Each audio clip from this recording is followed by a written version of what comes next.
A royal tour is the perfect opportunity for the Duchess of Cambridge to show off her eye for fashion. One talent the Duchess always embraces is her ability to reflect the country she's visiting in her outfits. And from the moment Kate landed in Canada in 2016, it was clear we were in for a week-long fashion feast.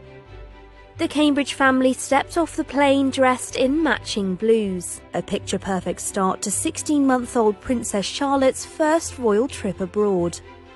Kate looked sophisticated in a dark blue Jenny Packham dress accessorised with the Queen's platinum and diamond maple leaf brooch.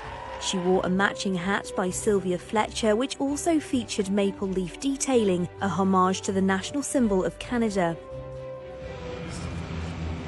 Kicking off day 2, the royal couple jumped on board a seaplane to travel to Vancouver in style. The Duchess chose an outfit to complement the colours of the Canadian flag, a red and white eyelet dress by one of her go-to favourites, Sarah Burton for Alexander McQueen, paired with matching scarlet red court heels by Russell and Bromley, a bright red Miu Miu clutch bag and pearl earrings. On day 3, the Duke and Duchess braved the rain as they arrived at the Great Bear Rainforest. Stepping off the plane to reveal the practical look she always pulls off to perfection, Kate wore a Holland & Holland safari jacket, Zara skinny jeans and knee-high brown Penelope Chilvers tassel boots. Kate removed her jacket to reveal a blue cashmere jumper from Jigsaw and a blue gingham shirt. Prince William chose a matching jumper and shirt combination with brown trousers and boots to complement Kate's outfit. It was a change of dress code for the evening reception in Victoria, where Kate swapped her jeans for an elegant red sleeveless dress by British fashion designer Preen, accompanied by a red clutch bag and the Queen's maple leaf brooch. Kate swept her hair back into a neat bun to show off elegant drop pendant earrings. A green Dolce & Gabbana dress with button detailing was the outfit of choice on day 4 as the couple attended a volleyball match at the University of British Columbia in Kelowna. The dress is clearly a favourite as the Duchess pulled it back out of the wardrobe for a visit to Wimbledon this year.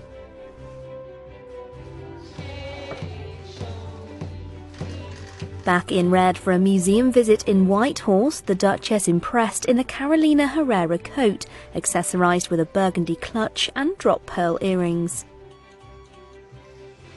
Later in the day, Kate kept it casual while showing off her painting skills in Carcross, wearing a light grey wrap coat by Canadian fashion brand Centala and jeans styled with dark brown suede cowboy boots.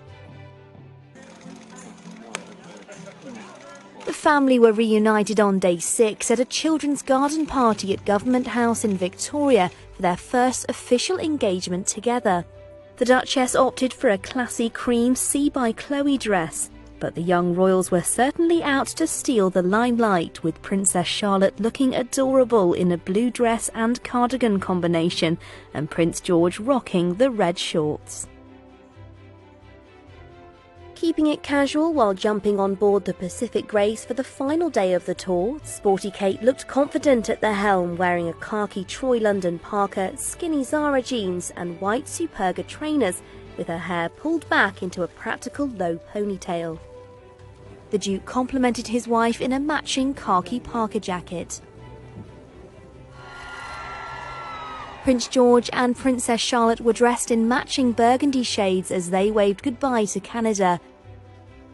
Mum Kate chose a white Catherine Walker coat dress, nude LK Bennett court shoes, with the trusty maple leaf brooch making a reappearance one final time, a fitting way to bring an end to a week of statement outfits which reminded us all that Kate's attention to detail is second to none.